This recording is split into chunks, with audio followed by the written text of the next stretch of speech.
네, 얼마 전 정부에서는 삼척 원전 예정 구역 지정을 해제했습니다. 그리고 강원도와 삼척시는 바로 그 부지에 수소 발전 단지를 조성하려 하고 있습니다.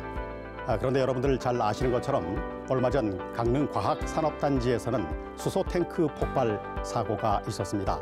당연히 시민들은 불안해할 수밖에 없겠는데 수소 과연 안전한 것인지 아무런 오염도 없는 청정한 에너지인지 오늘 뜨거운 감자에서 살펴보도록 하겠습니다.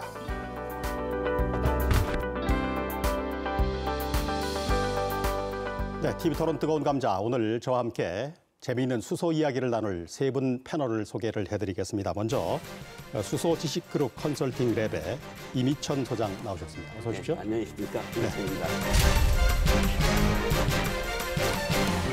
울산대학교 화학공학과의 김준번 교수 모셨습니다. 어서 오십시오. 반갑습니다. 네. 자, 마지막 제 오른쪽입니다. 에너지 전환 포럼의 양이원영 사무처장 나오셨습니다. 어서 오세요. 네, 안녕하세요. 네.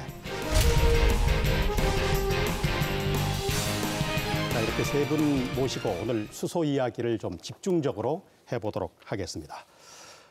먼저 궁금한 것, 시청자 여러분께서도 궁금하겠습니다만은 저도 문외한이어서 궁금한 것부터 좀 확인하고 넘어가도록 하겠습니다. 우리가 이제 석탄 경제 혹은 석유 경제 그런 말은 들어본 적이 없는 것 같은데 최근 들어서 수소 경제, 수소 사회 이런 얘기를 많이 한단 말이죠. 이게 좀 무슨 뜻인가요? 김 교수님께서 먼저 열어주실까요? 그러니까 수소 경제 시대란 얘기는 네. 앞으로 이제 탄소를 줄이고 수소는 지금 그 석유화학공단 위주로 이제 생산과 소비가 되고 있습니다. 네. 그런데 우리가 휘발유와 디젤처럼 일반인도 편하게 수소를 사용할 수 있는 그런 시대가 되는 것을 수소 경제 시대라고 말하고 있습니다. 네, 이게 돈이 된다고 그러고 예. 미래에 먹거리가 된다 그런 보도가 많이 있던데 그렇게 보세요? 그렇게 됩니까? 그 이유는 우리나라에서 나온 수소 전기차 넥소가 네. 현재 세계 최고 성능이기 때문에 이 분야를 잘 발전시키면 저희가 제2의 반도체 산업처럼 우리나라에 큰 도움이 될 것으로 생각하고 있습니다. 네. 자, 수소를 에너지로 사용하고 산업으로 발전시키는 게 이게 세계적인 트렌드인지 우리만 그렇게 하는 건지 이게 참 궁금하지 않을 수가 없는데 다른 나라의 수소 산업 발전 정도가 어떤지 우리 임 소장님부터 좀 말씀해 주실까요? 예, 제가 좀 말씀을 드리죠. 우선 말씀드리기 전에 수소라는 것 자체가 왜 움직여져야 되는가 하는 것에 대해서 한 말씀 동안 더 드리고 싶은 게 있는데요. 네. 수소는 지금까지 우리가 이제 카본 경제, 소위 말하는 탄소에 의한 화석연료에 의해서 모든 에너지 시스템이 만들어졌는데 사실 50년 전, 60년 전에는 이런 화석연료의 고갈 때문에 이런 문제에 대해서 생각을 했었어요. 근데 지금은 이제 오히려 이제 공해 문제, CO2 문제 때문에 더 이런 문제에 관여를 하게 되는데 제일 중요한 점은 이렇게 새로운 에너지 시스템, 화석연료를 쓰지 않는다. 아까 말씀드린 원자력도 쓰지 않을 수 있다. 그렇게 됐을 때 기존의 그런 어떤 문명을 이루고 있는 에너지 체계가 하나의 충격도 없이 그 다음 세대로 넘어가야 되는데 그렇게 될 수 있는 것이 수소라는 거죠. 수소는 열로 쓸 수도 있고 전기로 쓸 수도 있고 가스로 쓸 수 있는 아주 종합 에너지 종합체이기 때문에 그렇게 지금 우리가 이제 수소에 대해서 관심을 가지고 지금은 자동차 발전 요 두 분야만 움직이고 있지만 나중에는 통합망으로 움직여질 거라는 거죠. 에너지 통합망으로. 네. 그런 면에서 말씀드리면 그런 면에서 이제 전 세계가 관심을 가지고 있는데 제일 중요한 것은 일본이 그렇게 하고 있다는 거죠. 네. 일본이 그런 통합망을 갖다가 움직이겠다 해가지고 2020년 도쿄올림픽을 중심으로 해가지고 그런 어떤 에너지 시스템에 수소 에너지 넘어가는 그런 첫 단계를 시작하겠다라는 것이 일본의 이제 생각이고요. 유럽은 조금 틀립니다. 유럽은 이제 워낙 재생에너지를 많이 도입하다 보니까 재생에너지를 갖다가 안정적으로 움직일 수 있는 부분 그런 면에서 이제 수소를 갖다가 택하게 됐죠. 그래서 수소를 통해서 전력 에너지를 저장한다든지 하는 그런 면에서 이제 유럽은 관심이 있는 거고요. 네. 미국 같은 경우는 조금 좀 천연가스에 좀 필이 있습니다. 필이 있다고 얘기해서 좀 죄송스럽긴 하지만은 셰일가스에 따라서 많이 생산되기 때문에 그 셰일가스를 어떤 방법을 활용하느냐 그리고 이제 공해를 어떻게 하면 많이 없앨 수 있느냐 하는 그런 면에서 포커싱이 맞춰져 있고요. 네. 다들 이 수소 경제라는 데 대해서 한 곳으로 모아가지고 가고 있죠. 네, 그렇군요. 양이원영 처장께서는 어떻게 보세요? 네. 여기서 이제 에너지라고 말하는 게 과연 뭐냐. 네. 대해서 우리 좀 한번 볼 필요가 있을 것 같아요. 그 수소가 에너지원이냐에 대해서도 볼 필요가 있을 것 같습니다. 저는 이제 수소를 에너지원이 아니라 캐리어다. 그러니까 쉽게 말하면 캐리어 가방인 실어나가는, 거죠, 가방. 네. 예, 예. 가방이에요, 가방. 근데 가방인데 그 가방이 굉장히 편한 가방인 거죠.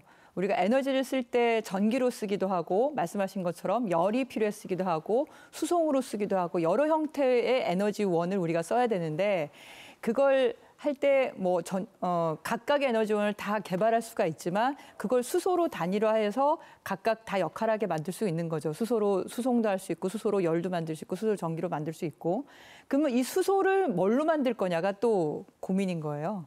그러니까 말씀하신 미국 같은 경우는 셰일가스가 워낙 싸니까 가스가 C하고 H 4개로 이루어져 있잖아요. CH4. 그러니까 그 탄소와 수소 4개로 되어 있으니 이걸 떼가지고 그걸 수소로 이용할 수 있고 아니면 지구상에 가장 많은 물, H2O, 이걸 그 H2O인 물을 전기를 분해를 해서 H를 쓸 수도 있고 그러면 가스라는 에너지원이 필요한 거고 또는 또 전기가 필요한 거거든요. 수소를 만들려면. 그러면 이 전기는 뭘로 만들어졌냐? 그걸 재생에너지로 만드는 거죠. 그러니까 수소가 정말 깨끗하려면 그 깨끗한 재생에너지를 먼저 만들어서 재생에너지 전기를 만들어서 그걸로 물을 이제 분해를 하면 나오는 수소를 가지고 그걸 수송도 할 수 있고 열도 만들 수 있고 다시 또 전기를 만들 수 있고 그런 편리함을 갖추고 있기 때문에 이제 수소 경제라는 얘기가 나온 것 같습니다. 근데 여기서 이제 우리나라는 과연 이제 이 수소에 대해서 어떻게 접근할 거냐라고 볼 때 저희 같은 경우는 우선 첫 단추는 재생에너지원을 최대한 늘리는 것이 첫 단추고 네. 이걸 가지고 그린 수소, 그러니까 그레이가 아니라 뭐 까만 건 아니거든요. 석탄으로 수소 만드는 건 아니니까. 하지만 가스도 여전히 이제 이산화탄소가 나오기 때문에 그 가스로 만드는 수소보다는 이제 깨끗한 재생에너지로 만드는 수소를 만드는 게 중요하지 않겠냐 이렇게 보고 네, 있습니다. 그러면 이게 네. 세상에 뭐 저는 얼핏 생각하기에 네. 완벽하게 네. 클린한 에너지는 없다고 생각이 되는데 이건 네, 뭐 네. 클린에 가까운 에너지가 될까요? 이 수소를 무엇으로 만드냐에 따라서 다른 달라진다. 거죠. 예, 네. 근데 그래도 가스도 석탄이나 석유나 이런 것들보다는 훨씬 더 청정한 에너지죠. 네, 말씀을 이제 듣다 보니까 말이죠. 초반부인데 벌써 제 머리가 좀 약간 복잡해진 것 네, 같습니다. 네. 그런데 이제 수소 산업에서 우리나라의 기술력, 산업화 정도 어느 정도 수준에 와 있는지 우리 임 소장님 좀 답변해 주실까요? 그렇죠. 우선 그 수소를 갖다가 쓰는 부분에 있어서는 좀 앞서 있다고 얘기를 할 수가 있습니다. 쓰는 부분이 이용이라 하는데 이제 수소는 밸류체인이 있을 수 있잖아요. 생산, 이송, 저장, 이용 이렇게 분야가 나뉘어지는데 그 이용 분야에 있어서 우선 수소차 우리 김 교수님이 조금 전에 말씀해 주셨듯이 가장 먼저 우리 양산 체계를 갖췄고 전 세계에서 한 2~3천 대 정도를 갖다가 수출도 하고 올해만 해도 아마 2019년 보급 계획이 4천 대예요 국내가 4천 대 정도를 갖다 생산할 수 있는 그런 카파를 갖고 있다. 오로지 전 세계에서 한 2군데 정도만 그렇게 생산할 수 있으니까 수소차가 리딩을 할 수 있다. 그러니까 수소 이용이고요. 두 번째는 이용 분야에서 연료전지죠. 네. 연료전지에 뭐 천연가스를 갖다 쓰는 연료전지도 있고 이제 수소를 쓰는 연료전지도 있는데 그 두 분야에 있어서 물론 이제 오리지널 그러니까 원천 기술은 저희 것이 아닐 수 있어도 그걸 갖다 개발해 가지고 국내에서 쓸 수 있습니다. 그래서 한 400메가와트 정도 상당히 전 세계에서 가장 많은 발전용 연료전지가 국내에 보급돼 있고 또 공장도 한 2곳이 있고요. 네. 그래서 국산화가 이루어지고 있다고 볼 수가 있고 그래서 이제 수소를 갖다가 쓰는 그렇게 이용하는 면에서는 그렇고요. 생산하는 분야에 있어서는 저희가 이제 부생수소가 많이 생산이 됩니다. 네. 부생수소는 우리나라 그 화학단지가 3군데 있기 때문에 아주 골고루 잘 위치해 있습니다. 그래서 뭐 대산 쪽에 하나 그리고 또 저기 그 울산에 하나, 여수에 하나. 여기서 이제 생산되는 부생수소가 한 25만 톤 정도가 돼요. 뭐 수소라는 건 또 한 번 더 말씀드리면은 전기랑 똑같 2차 에너지이기 때문에 네. 생산과 수요가 항상 일치해야 돼요. 저장할 수 있는 기술이 아직 많지 않기 때문에 그러다 보니까 더 생산할 수도 있지만 이제 현재 산업용 수소로 유통되는 것이 한 23만 톤에서 25만 톤 정도. 그 정도가 이제 여러 군데로 나가고 있습니다. 그러니까 주로 뭐 반도체 공장이라든지 뭐 아니면은 그 케미칼 하는데 그 정유 공장에 황을 갖다 없앤다든지. 결국은 뭐 그 볼륨은 앞으로 이제 점점 더 커질 수밖에 없겠다. 부생수소는 이제 그 사실은 이제 거기서 이제 왔다 갔다 할 것이고요. 네. 뭐 더 필요하면 아마 더 생산할 수는 있습니다. 왜냐하면 생산 능력은 한 400만 톤 이상이 되거든요. 그러니까 그거는 그렇지만은 현재로서는 그 정도만이 상업용으로 쓰이고 있다. 네. 그렇게 얘기할 수가 알겠습니다. 있고요. 그리고 이제 마지막으로 말씀드릴 것은 이제 인수기지가 있기 때문에 우리가 네. LNG 인수기지가 있기 네. 때문에 LNG 인수기지를 통해 가지고 삼척에 있죠. 예, 네. 삼척에 있습니다. 그러니까 수소를 만들 수 있는 능력이 있다.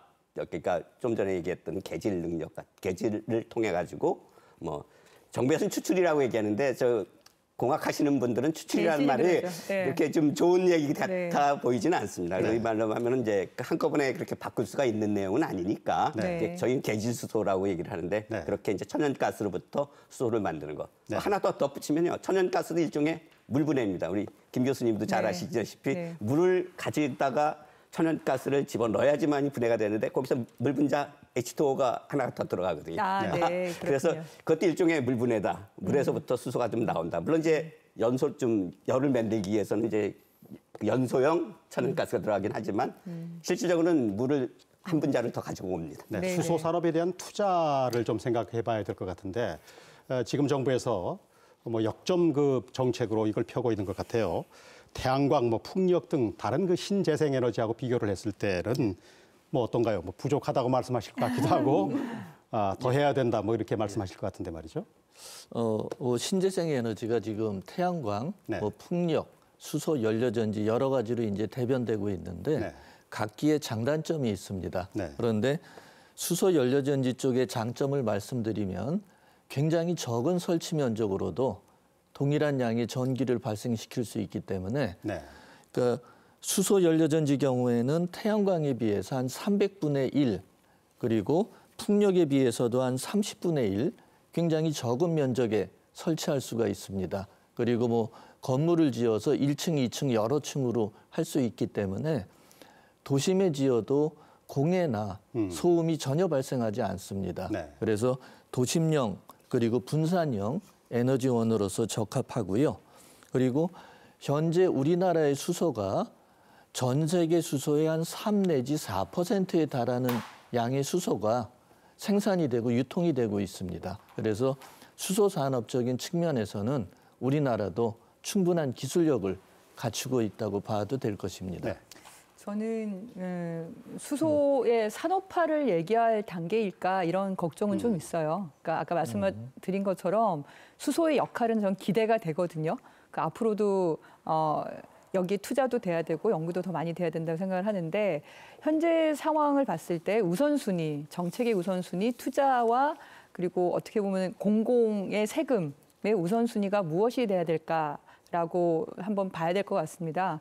말씀드린 것처럼 수소는 그 자체가 에너지원이 아니라 그러니까 수소가 독립되어 있지 않거든요. 다 어디선가 가지고 와야 되는 상황이면 그 가지고 올 때 그러니까 천연가스에서 개질해서 가져오는 것도 그렇고 물을 전기 분해하는 것도 그렇고 그럴 때 도대체 에너지원은 무엇으로 할 것이냐 그리고 그 에너지원은 뭘로 공급할 거냐 저희는 웬만하면 뭐 그레이 수소도 석탄이나 원전보다 낫겠지만 그린 수소로 가야 되는데 이 그린 수소의 재생에너지를 수소를 생산하는 데 쓰기보다 현재 우리나라 전력망에 있는 원전과 석탄 전기를 먼저 밀어내는 역할을 해야 되지 않을까 이런 생각입니다. 왜냐하면 우리나라는 원전 전기와 석탄 전기가 전체에서 70에서 80%에 있어요. 보통 OECD 국가들의 재생에너지 전기의 평균이 한 24%라고 본다면 우리나라는 아직 작년 기준으로 3.5%밖에 되지 않거든요. 정부에서는 뭐 7에서 8% 얘기를 하는데 여기는 폐기물, 쓰레기를 태우는 에너지를 그 신에너지라는 이름으로 넣어버려가지고 이게 착시 효과가 있는데요. 이 쓰레기 에너지는 재생에너지가 아니니까 빼면 그러면 네 3.5% 정도밖에 없고 그래서 이거를 만약에 한 20% 정도, 30% 이거 올라가면은 그러면은 수소든 배터리든 이런 저장 시설 역할들이 정말 필수적으로 필요하거든요. 그래서 그때를 위해서 지금 당연히 연구 개발도 하고 여러 가지 그 실증 사업도 하는 건 굉장히 필요할 것 같습니다. 근데 산업화에까지 가기에는 시간이 좀 걸리는 게 아니냐. 네. 생산 그 단가 같은 거는 어떤가요? 두 분 뭐 제가 먼저 하나만 예. 수소 전기 자동차한테 수소 전기 자동차하고 수소 생산에 있어서의 그 어찌 보면은 오해가 있을 수 있는 부분이 있어요. 네네. 네. 특히 이제 전기 자동차 같은 거는 저도 상당히 좋아합니다. 뭐 전기 자동차 아까 좀 전에 말씀하셨던 대로 전기 자동차 가야 할 포션이 있고 수소 자동차 가야 할 포션이 있습니다. 반드시 있습니다. 네네. 뭐 수소 자동차 같은 경우는 이게 워낙 파워가 세니까 이제 헤비, 그러니까 중대형 차량으로 가야 되는 거고 경차량으로 가야 되는 건 전기 자동차인데. 그 전기 자동차가 그 테슬라라든지 이런 쪽에서 한 거는 원래 목적이 있습니다. 원래 목적은 재생에너지로부터 나오는 것이 네, 주목적이에요. 그렇죠. 거기 네. 테슬라 보면 테슬라 지붕에다가 잔뜩 재생에너지를 깔아놓고 거기서 나온 전기를 가지고 전기 자동차를 돌리겠다는 거거든요. 덴마크라든지 노르웨이, 그러니까 무척 전기 자동차의 보급률이 높습니다. 네. 거의 뭐 재생에너지 비율이 뭐 60%에서 어떤 노르웨이는 100%가 넘거든요. 네. 그런 데서는 당연히 재생에너지에서 나온 걸 갖다 전기를 갖다가 쓰기 있기 때문에 전기 자동차에 대해서 보급을 확장을 해줘야 되는 부분이 맞습니다. 100% 맞죠. 근데 우리나라 같은 경우는 조금 틀려요. 아까 좀 전에 말씀하셨던 대로 화석연료가 70%가 있거든요. 그 70%의 화석연료가 바로 전기가 그래서 전기 자동차로 가는 거가 됩니다. 예, 그런 문제에서 지금 저는 그 전기 자동차보다는 이제 수소 자동차가 좀 전에 말씀하셨어요. 유리하다라고는 말씀드리는 것은 아니라 네. 전기 자동차가 우리나라는 아직까지도 그렇게 이제 확장을 해야 될 거냐. 아까 말한 대로 재생에너지가 35% 40%. 우리는 전문가가 뭐 그 에너지 기본 계획을 만들 때 35%가 최대라 그랬어요. 뭐 한 100여 명 하도 이제 말들이 많으니까 재생에너지 다 100% 할 수 있는 거 아니지 않느냐라고 하니까 이번에 에너지 기본 계획을 짜면서 35%까지 얘기를 했어요. 근데 35% 됐다고 35%좀 전에 얘기하신 대로 다 전기로 써야 됩니다. 전기가 우선이에요. 100명이 재생에너지 전기가 우선인데 전기가 우선이 아니 되는 부분이 있거든요. 이게 간헐적인 파워가 되고 계절적인 변화가 있어가지고 수요보다 많이 생기는 전기가 재생에너지는 반드시 있습니다. 한 2030년에 20% 정도 됐을 때 총 발전량, 재생에너지 발전량의 한 10%에서 15% 정도가 가능하다고 얘기했어요. 네. 그거를 이용을 해가지고 수소를 만들어야 된다는 것이 정설이고요. 네. 그래야 그게 그린 수소가 되는 거고 그러면 우리나라는 그린 수소가 나올 확률이 무척 적습니다. 자, 좀 정리해서 말씀해 주시죠. 그래서 마지막으로 얘기하면은 결국은 지금도 97%를 저희가 에너지를 수입해요. 97% 수입하면은 재생에너지를 수입해야 된다는 거죠.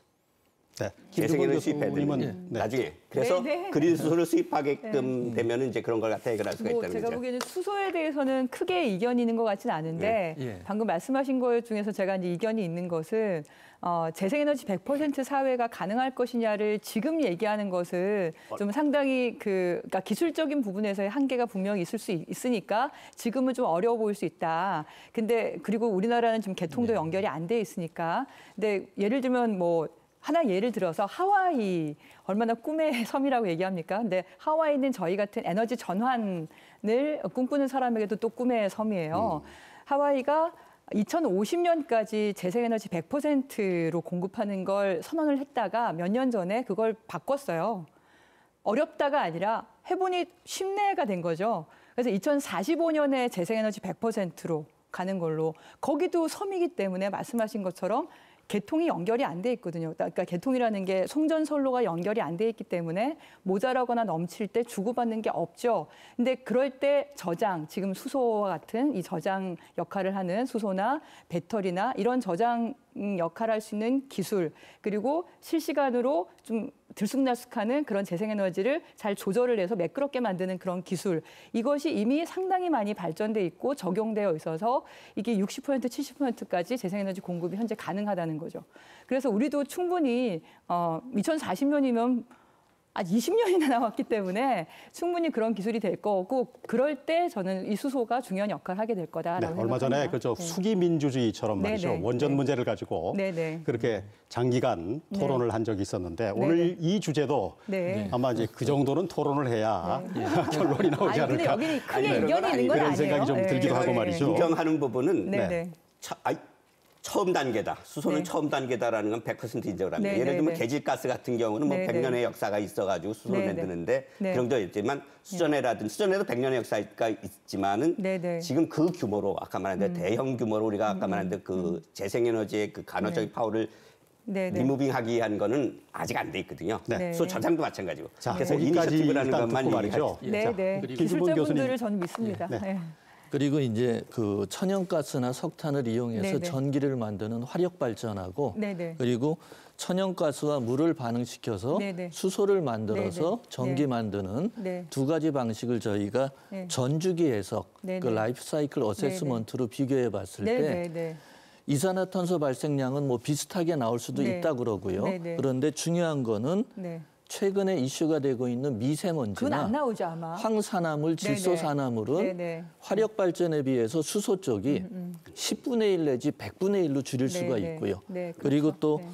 수소를 만들 경우에 울산 같은 경우에는 시간당 한 5만 루베짜리 공장을 짓는데 그 공장에서는 고순도의 이산화탄소가 대량으로 나옵니다. 네. 그러면 이거를 버리는 게 아니고 이산화탄소가 필요한 곳에 원료로 팔고 있는데 뭐 예를 들면 조선소에 용접하는데 CO2가 들어가고요.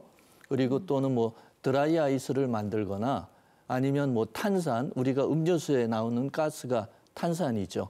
그리고 최근에는 뭐 비닐하우스 원예 작물, 뭐 파프리카 같은 거 하는데 CO2를 집어넣으면 성장이 굉장히 촉진된다 그러고요. 그리고 현재 나와 있는 기술로는 그 SK에서 개발한 기술인데 CO2를 원료로 해서 플라스틱을 만드는 그런 기술도 개발돼 있습니다.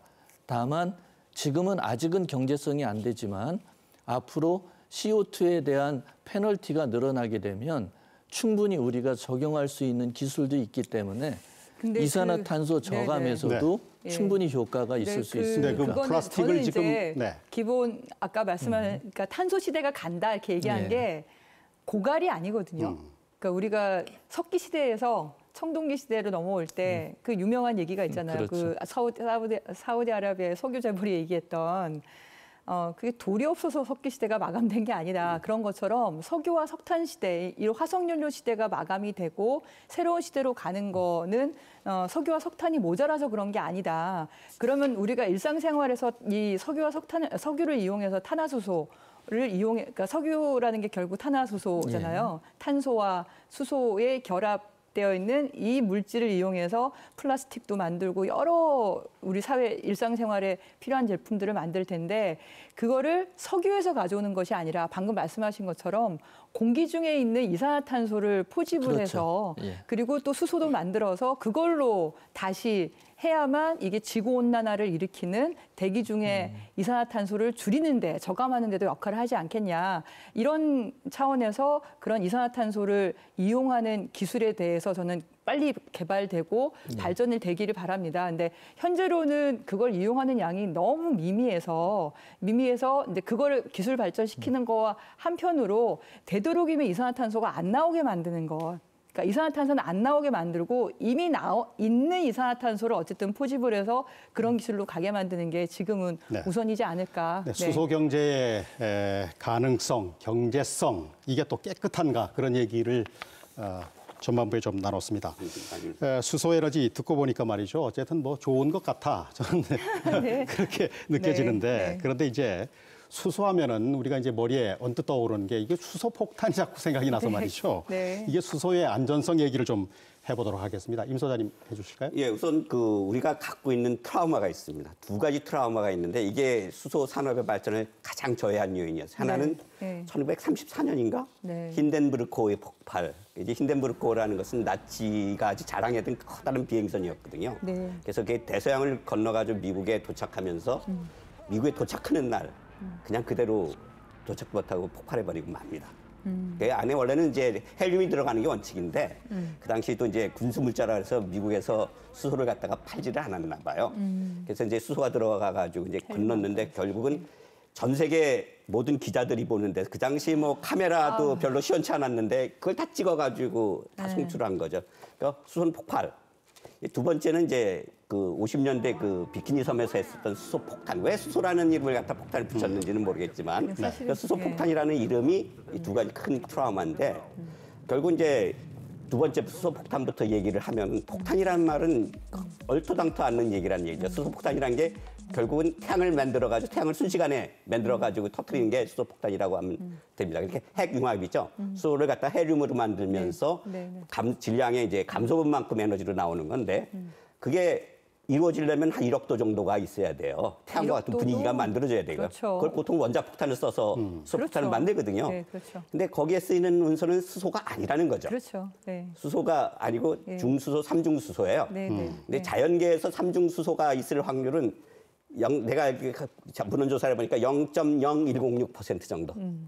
자연계에서 존재하면. 네. 근데 그럼 어떻게 중수소를 만드느냐? 보통 이제 바닷속에서 꺼냅니다. 그렇죠. 바다에서 네. 바닷물을 갖다가 정제해가지고 리터당 한 3g인가 30g인가. 저 정확한 수치는 안 나오는데 그 정도를 뽑아가지고 이 중수소를 어디다 쓰느냐? 원자력 감속제로 씁니다. 원자로에는.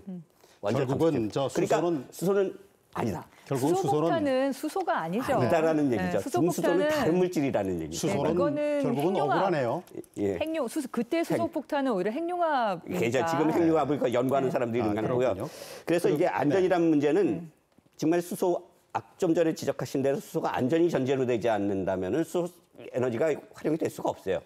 전체적으로 안전에 대한 내용을 갖다가 확실하게 해줘야지만이 수소 에너지를 쓸 수 있는 시대가 올 거라고 생각하고요. 그러기 위해서 상당히 많은 노력들을 기울이고 있죠. 우선 이제 국제기구도 그렇고요. 국제표준화기구라든지 혹은 우리나라 안전기구라든지 모든 설비들, 수소가 들어가는 설비들은 거기에 인증을 받아야 됩니다. 네.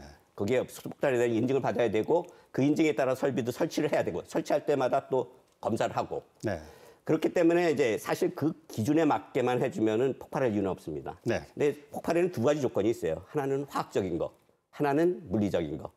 그러니까 두 가지가 있는데 화학적인 조건이 예를 들면 폭발이 순식간에 일어나는 거죠, 연소가. 그 조건은 수소가 4%에서 74% 정도 있을 때. 그리고 575도, 580도 정도의 점화 온도가 있을 때. 이때 되면 폭발합니다. 그러니까. 근데 수소는 게 아주 가볍기 때문에 공간이 오픈만 돼 있으면 다 날아가 버려요. 14배 이상 확산되기 때문에 오픈된 공간에 있으면 절대 폭발할 수가 없는 거죠. 저도 수소 폭탄은 하여간 아니고 수소도 그렇게 네. 오픈된 공간에서는 안전하게 쓰죠. 네. 저는 수소를 한 35년, 40년을 달았는데 사실은 실험실에 있을 때 이렇게 노즐 같은 거를 만들어 놓고 거기서 수소가 나가면 그걸 연소시켜요. 이렇게 보면 플레어 스택이라고 해가지고 이제 정유 공장 보면 빨갛게 타 나가는 거죠. 그렇게 되면 절대로 저기 할 수가 없는 거예요. 그만큼 안전하게 쓸 수가 있는 거고요. 오히려 카본이 적은 것들. 이제 수소가 제일 안전하고 CH4가 안전하고 그다음에 LPG, 휘발유. 미국 화공학회 같은 데서는 이렇게 얘기를 해요. 네. 그거는 너무 수증기라든지 유증기들이 너무 무겁기 때문에 LPG, LNG 말씀을 지금 하셨는데 말이죠. 이거하고 비교하면 어떤가요? 네. 안전성이? 그러니까 수소하고 우리가 도시가스로 쓰는 메탄가스, 네. 그러니까 LNG하고 비교하면 네. 수소의 확산 속도가 4배 정도 빠르고요. 가벼우니까. 예, 그렇죠. 가벼우니까 4배 빠르게 위쪽으로 굉장히 빨리 확산이 되고 LPG에 비해서는 발생되는 열량이 한 10분의 1뿐이 되지 않습니다. 그래서 뭐 아직은 우리가 수소를 주변에서 많이 안 썼기 때문에 그 생소한 거에 대한 두려움이 있는데 그 우리나라 수소 전기차 넥소가 네. 미국과 유럽에서 안전도에서 별 5개를 받았습니다. 네. 그렇다는 말은 우리가 지금 사용하고 있는 휘발유나 디젤 차보다도 종합적인 안전도 면에서는 더 안전하다. 그 정도까지는 지금 안정도가 확보돼 있습니다. 네. 그런데 아시는 대로 뭐 얼마 전에 강릉 네. 그 과학산업단지에서 그러니까요. 그 대규모 폭발 사고가 있었단 말이죠. 네. 수소 탱크가 이제 폭발을 해가지고 이게 대규모 저장 장치가 이게 안전한가 이런 거에 대해서 일반인들의 뭐 회의적인 시각이 좀 있을 수가 있단 말이죠. 그러니까 우려하는 부분이 있는데 이건 뭐 어떤가요? 네, 이미천 소장님께서 말씀하셨던 그 두 가지 사건 말고 수소 폭발이 있잖아요. 네.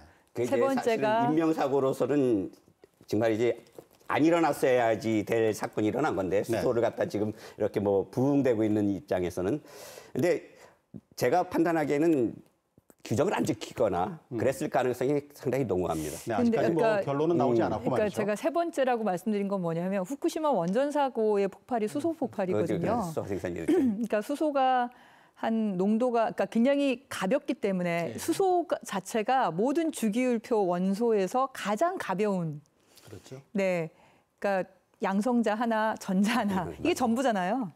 문제는 이게 완전 밀폐된 공간에 있으면 이게 이제 한 4, 5%만 농도가 돼도 약간의 마찰과 정기적인 어떤 에너지 성이 네네 그게 있으면 이게 터지는 거거든요. 불이 나거나 터지거나. 그래서 후쿠시마 원전 사고가 그 수소 폭발이 생긴 거잖아요. 근데 그거는 원전 폭발하고는 또 다른 거잖아요. 그래도 그게 있었기 때문에 좀 두려운 건 사실이에요. 저도 수소가 가볍기 때문에 그럴 일은 거의 없을 거라고 생각을 했는데 이번에 강릉에서 이 사건이 딱 터지고 나니까 저거를 정말 안전에 대한 규명을 철저하게 해서 다시는 그런 일이 일어나지 않도록 만드는 게 중요하죠. 수소 전체의 수소 경제를 됩니다. 얘기할 때 있어서 굉장히 중요한 역할이겠다. 근데 제가 좀 알아보니까 수소는 가볍기 때문에 그래서 가둬두기가 굉장히 힘들거든요. 네.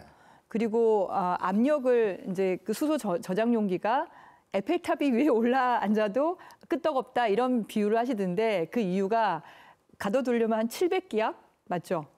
LPG나 자동차 안에 네, 들어가 네. 있는 거. 아까 말한 네.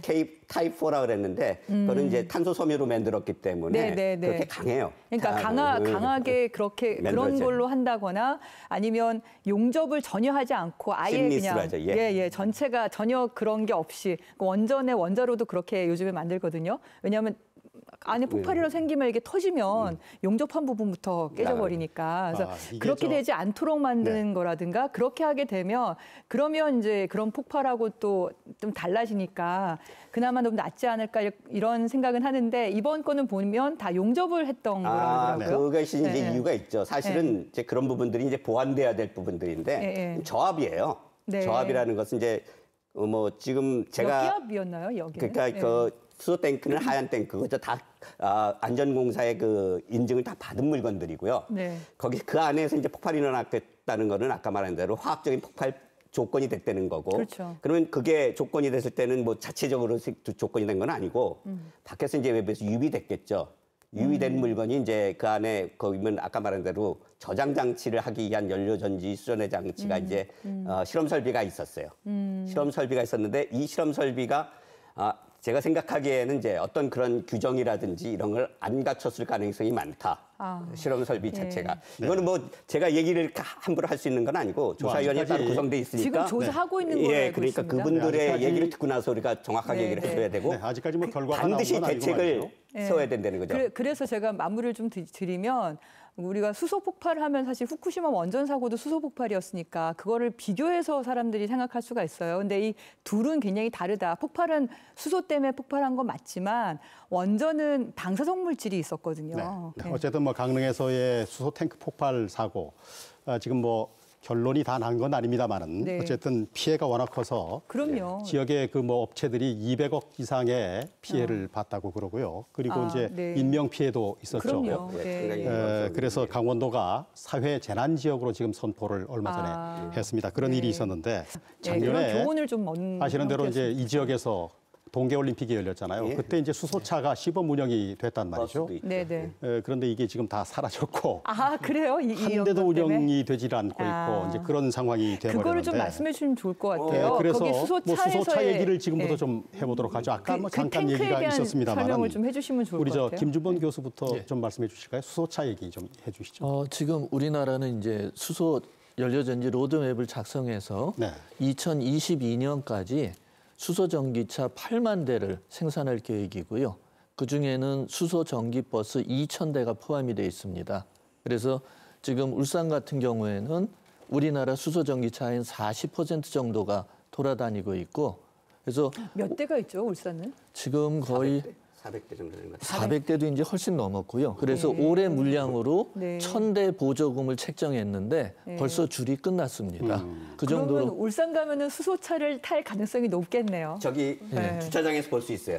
네, 택시를 네. 볼 수 네, 있어요. 네. 뭐 저희 앞에 있는 전기과에는 벌써 교수님 네. 세 분이 수소 전기차 몰고 다니시고요. 충전소가 몇 군데나 있나요, 울산에? 그러니까 현재 울산에 5곳이 있고 네. 그리고 올해 안에 7곳으로 늘릴 예정입니다. 네. 그런데 네. 강원도 같은 경우에는 아직 수소 충전소가 없다 보니까 네네. 수소차 보급이 어려웠는데 또 다행히 앞으로 수소차는 계획을 잘 충전소는 세우고 사실은 계시니까. 이제 두 군데가 이미 계약이 돼가지고 네. 움직이려고 하고 있고요. 네. 이제 또 그 강원도에서 또 많은 노력을 해가지고 수소버스도 2대를 갖다가 올해 배정을 받았어요. 그래서 이제 수소 충전소가 제가 알기로는 이제 강원도에 설치되는 곳이 이 강릉 지역 하나 네. 하고 삼척에 이렇게 세워지게끔 돼 있었는데 대단히 유감스럽게도 그 TP 지역에 있었습니다. 원래 아까 말씀하신 대로 TP 내 이제 소충전소가 있었죠. TP가 뭐죠? 테크노파크 죄송합니다. 강원 테크노파크라고 하는 그 각 지자체 말로 발전 R&D를 하는 부분들이 있는데 그 부분에 있었는데 지금 그 테크노파크 내에 부지로 알고 있었는데 이제 어떻게 진행이 될지는 잘 모르겠고요. 올 하반기에 그 설치가 되게 돼 있고. 근데 저는 이제 일반 이제 수소 쪽 전문가는 아니라서 그 저희 같은 일반인들에게 저희가 이제 불안한 건 뭐냐면 폭발을 봤단 말이에요. 근데 자동차에서 버스에서 또는 충전소에서 그런 게 일어나지 않으려면 어떤 걸 해야 되는지 그리고 어떻게 다른지 그걸 전문가들분께서 좀 설명을 해주시는 게 필요할 것 같아요. 제가 말씀드릴게요. 제가 우선 거기 들어가는 모든 설비들은 국제 규격이 있습니다. 그게 안전 규격이 있어요. 그 안전 규격에 따라 만들어져야 되고요. 그걸 갖다가 그렇게 만들어졌는지 안 만들어졌는지를 갖다 KGS에서 확인합니다. 그리고 미국에서 만든 표준이 우리나라에서 와서도 KGS 그러니까 한국가스안전공사에서 그 규격이 맞나를 갖다가 인증을 받아야지만이 우리나라에 들어올 수가 있어요. 그래서 모든 제품은 아까 말한 대로 확실하게 안전이 보증되지 않은 제품을 쓸 수가 없고요. 이제 수소충전소가 문제죠. 아까 말한 대로 수소충전소도 그와 같은 기준에 따라서 설치가 되게 돼 있습니다. 근데 거기 들어가는 건 아까 말한 대로 고압이에요. 1000기압짜리도 있고 500기압짜리도 있고 그런 탱크들이 있고요. 자동차는 700기압짜리가 들어가 있고 그러니까 그런 탱크들도 전부 그와 같은 기준에 따라서 만들어져야 되니까 만드는 것만 중요한 게 아니라 설치할 때도 중요하죠. 설치를 어떻게 하느냐에 따라 좌우될 수 있으니까. 근데 이제 기준에 맞췄다 이렇게 얘기를 하면 그걸로는 완전히가 아니라 제 말은 이제 그 이번에 폭발한 거하고 다른 건 예를 들면 저는 하나는 알고 있거든요. 그게 용접을 한 거였는데 실제로 우리가 수소차 뒤에다가 싣는 탱크는 용접을 한 그런 통이 아니라 완전히 없는 통이다. 우리가 보관하는 거는 그런 거다. 아니, 그거 보관하는 통도 영접을 갖다가 없는 통을 써요. 네, 그러니까요. 1000바짜리가 있고. 그거 하나는 알고 그다음에 그 또 다른 게 뭐가 더 안전하다 얘기할 수 있는 게 뭐가 있을까요? 모든 그 위험 상황에 대비한 그 하자도스 테스트에 대비한 걸 실험을 갖다 하게 돼 있어요. 그래서 수소 자동차에 들어가는 수소통 같은 경우에 그러니까 자동차는 충돌이라는 가정이 있기 때문에 100% 안전은 보장 못합니다. 그렇지만 우리가 수소통을 완전히 수소를 충전해서 미국 같은 경우에는 총으로 쏴보기도 하고요. 그런데 한가운데 맞히지 않으면 관통도 안 되고 구멍이 난 경우에도 수소가 그냥 누출만 되지 수소통이 폭발하지는 않았고요. 재질이 뭘까요, 그게? 그러니까 안에는 플라스틱으로 돼 있고 겉쪽은 우리가 카본 파이버와 에폭시 소재로 해서 완벽하게 감기 때문에 굉장히 가볍고 단단한, 튼튼하죠. 그러니까 금속이 아니라는 거죠. 금속이 아니고 그리고 이제 차량의 다른 부분에서 만약에 화재가 발생해서 수소통이 뜨거워지는 경우를 가정을 해서 우리가 수소통을 아예 활활 태워보기도 하는데요. 그런 경우에는 이제 안의 압력이 점점 올라가게 되면 그 프레셔 릴리스 디바이스라는 세이프티 밸브가 열려서 그쪽으로만 화염이 나가서 통은 폭발하지 않게. 그러니까 수소는 불이 붙어도 열량이 적기 때문에 큰 문제는 안 되고요. 다만 통이 폭발하지만 않을 정도로 우리가 튼튼하게 만들어서 종합적으로는 우리가 쓰고 있는 휘발유차보다도 안전하다. 네, 열띠게 지금 토론이 진행되고 많이 있습니다. 배우고 있습니다, 제가. 제가 뭐 느끼기에는 사회자로 와 있는 것이 아니라 무슨 학회에 와 있는 것 같은 그런 생각이 들어서 말이죠. 어쨌든 수소가 우리 기술, 수소차를 만드는 기술 대단히 뛰어나고 안전하고 또 우리를 먹여 살릴 만한 그런 그 산업의 분야가 된다. 그렇게 이제 알아들을 수가 있습니다. 그런데 이제 삼척에서 아시는 것처럼 수소 산업단지를 원전 부지 자리에다가 그게 이제 지정 해제가 됐으니까 거기다 이제 산업단지를 만들려고 하고 있는데 이게 수소 산업단지 이게 효자가 될까요? 지역에 어떻게 보세요? 우리 돌아가시면서 좀 얘기를 좀 해줄까요? 저희가 이제 삼척에 수소를 갖다 수소 단지를 어떻게 만들까 하는 걸 갖다가 아마 용역을 좀 저희가 강원도로부터 받아가지고 수행을 좀 하고 있습니다. 그래서 삼척이 왜 수소를 들어와야 되느냐 하는 것부터 우리가 당위성을 좀 따져봐야 되지 않습니까? 그래서 몇 개 따져봤는데 삼척이 이제 수소 생산 그리고 수요 이런 부분에 있어서 어떻게 연계될 수 있느냐, 산업화되고 또 현재 기술을 어떻게 이용할 수 있느냐 이런 문제에서 한 7가지 정도를 갖다 저희가 한번 봤어요. 근데 수소는 좀 전에 말씀드린 대로 이제 LNG 생산기지, LNG 인수기지가 있기 네. 때문에 수소 생산에 아주 적합해요. 그리고 이제 저희가 이제 생각하는 것이 원전 부지였던 곳을 갖다가 이제 해지됐지만은 그 장소를 이용해 가지고 만들어야 되겠다라는 것이 있기 때문에 거기서 그 LNG 인수기지를 이용해 가지고 수소를 생산하면 값싸게 만들 수 있겠다. 이송거리가 적으니까요. 다음에 이제 최 지사님께서 가장 좋아하는 부분들이 이제 액화수소입니다. 네. 지역이 고립돼 있으니까 액화를 하려면은 운송이라든지 이런 데 훨씬 더 편리성이 있겠다. 그래서 액화하기도 상당히 유리하다. 그게 이제 냉료를 이용할 수 있으면은 천연가스 같은 경우는 마이너스 162도지만은 수소를 액화하려고 그러면은 260도까지 내려가야 되거든요. 그렇죠. 그렇게 되면 이제 에너지는 많은 부분을 갖다가 세이빙할 수 있다. 그럼 뭐 가장 중요한 거는 빈 단지가 있다는 거죠. 네. 원척, 삼척. 그러니까 우리가 생각하는 대로 인프라를 깔기가 너무너무 좋아요. 값싼 돈을 가지고. 그래서 그 인프라 하에서 산업단지를 구축하는 게 좋겠다. 그런 거예요. 그렇게 됐을 경우에 뭐 제가 질문하고자 하는 의도가 뭔 도움이 되겠느냐 하는 그런 거죠. 저희가 생각하기에는 뭐 한 7, 8가지 정도의 그 경제성을 갖다가 나타낼 수 있는 부분들이 있을 것 같아요. 우선 된다 이렇게 말씀해 주시죠. 네. 성공 가능성이 그래도. 있다. 있습니다. 네. 있다고 보고요. 네. 사실은 이제 하나 더 덧붙이고 오늘 잠깐 딴 데도 가서 잠깐 들은 건데 이미 울산은 선정이 됐다 그러더라고요. 네. 수소 거점 도시에. 근데 뭐 지금 제가 알기로는 강원도 삼척이 정부에서 주는 그런 수소 거점 도시에 그러니까 안 되더라도 네. 위치가 있기 때문에 갈 겁니다. 가는데 그 면에서 본다면 삼척이 유리한 부분이 있다. 나머지 두 군데를 갖다가 올 연말까지 네. 정부에서는 지정을 하겠다 그래요. 국토교통부에서. 네. 그랬을 경우에는 여기는 삼척은 어떤 그 다른 데하고는 상당히 특화된 부분으로 예를 들면 관광 레저랑 연결된 부분이라든지 복지랑 연결된 부분을 알겠습니다. 통해서 충분히 가능성이 있다고 봅니다. 김 교수님 받아주시죠. 예. 그 삼척에서 이제 그 LNG 인수기지가 있기 때문에 천연가스를 사용해서 수소를 만드는 여러 가지 장점은 있고요. 그런데 이제 앞으로 우리가 수소라는 것은 에너지의 기본이기 때문에 장기적으로 봐야 됩니다. 그래서 정부의 사업을 따서 수행을 할 경우에 과연 경제성에 대해서 정부에서 그 많은 국고가 들어오지만 지자체도 또 매칭을 해서 네. 하는 비용이 있기 때문에 이것에 대해서 어느 정도 몇 년이면 회수가 될지 이런 거에 대한 면밀한 검토가 필요할 거로 생각이 되고요. 네. 그리고 그 수소를 만든 다음에 발전 사업을 하게 되면 여러 가지 또 장점이 있습니다. 그런데 연료전지는 여러 가지 타입이 있는데 지금 자동차에 사용되는 고분자 전해질 연료전지 같은 경우에는 온오프가 굉장히 쉽습니다. 그래서 그 우리가 원전이나 화력 같은 경우에는 이제 천천히 끄지만 그러니까 연료전지 같은 경우에는 자동차처럼 켰다 껐다를 금방금방 할 수 있기 때문에 수요 변동에도 굉장히 유리한 장점이 있습니다. 네. 자, 양효영 처장님. 저는 그 삼척이 원전 후보지로 네. 돼서 지정고시가 됐다가 이번에 고시가 해제가 됐잖아요. 그런 지역에 재생에너지 단지가 들어가고 또 수소가 들어가고 이런 것이 굉장히 상징적으로도 의미가 있다고 생각을 해요. 그런데 이제 산업화 측면은 아까도 말씀드린 것처럼 그럴 산업화가 되려면 단가가 떨어져야 되거든요.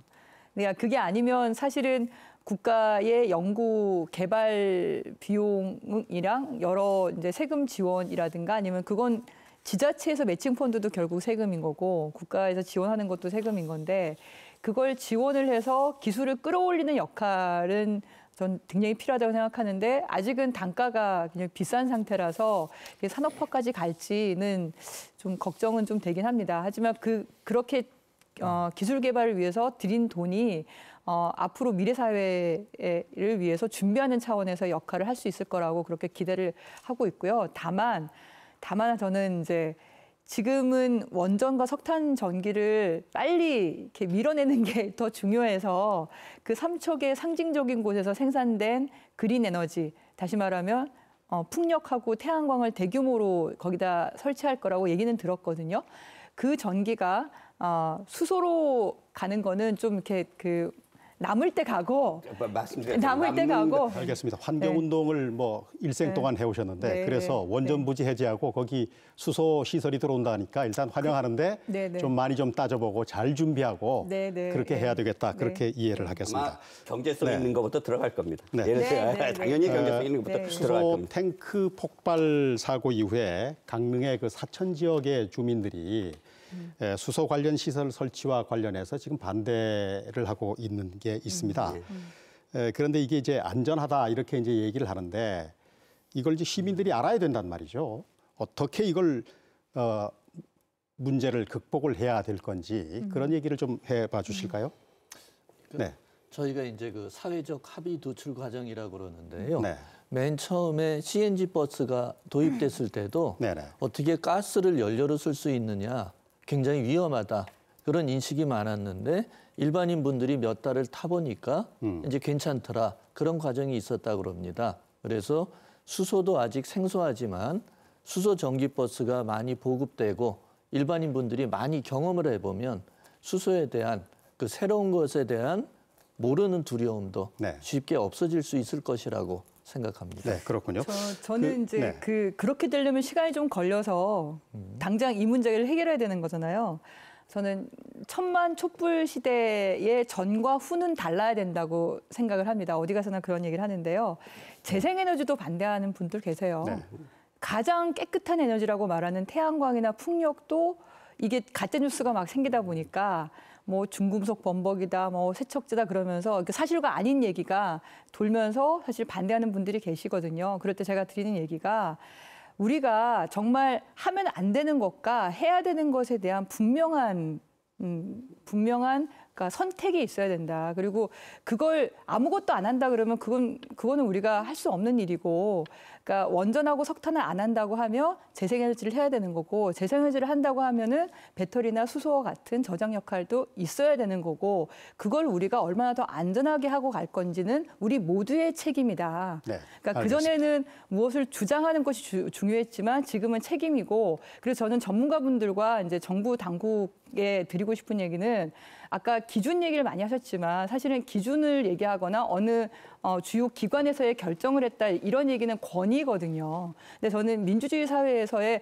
권위가 존중받기도 하지만 권위로 모든 게 다 해결되지 않기 때문에 저는 권위보다는 투명성이다.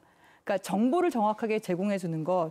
왜 폭발과 이런 안전 문제를 어떻게 우리가 사전에 준비를 하고 있고 어떤 기술 개발과 규정이 있는지를 아주 투명하게 주민에게 알려드리고 같이 공동의 책임을 질 것을 요청을 하고 토론하면 네. 저는 한국 사회에 이렇게 높은 시민성에 기반한 한국의 민주주의가 있기 때문에 충분히 같이 갈 수 네, 있다는 국민을 생각합니다. 뭐 그렇게 만만히 보지 마라.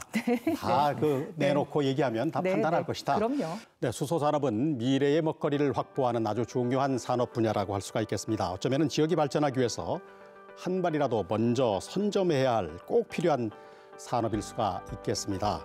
하지만 무엇보다 중요한 건 안전이 아닐까. 오늘 토론에서도 그런 얘기가 많았습니다만 그런 생각이 들고요. 조금 느리게 가더라도 안전을 확보하고 시민들의 불안 요소도 확실하게 잠재울 필요가 있어 보입니다. TV 토론 뜨거운 감자 오늘 대단히 뜨거웠던 것 같습니다. 오늘은 여기까지 하겠습니다. 여러분 고맙습니다.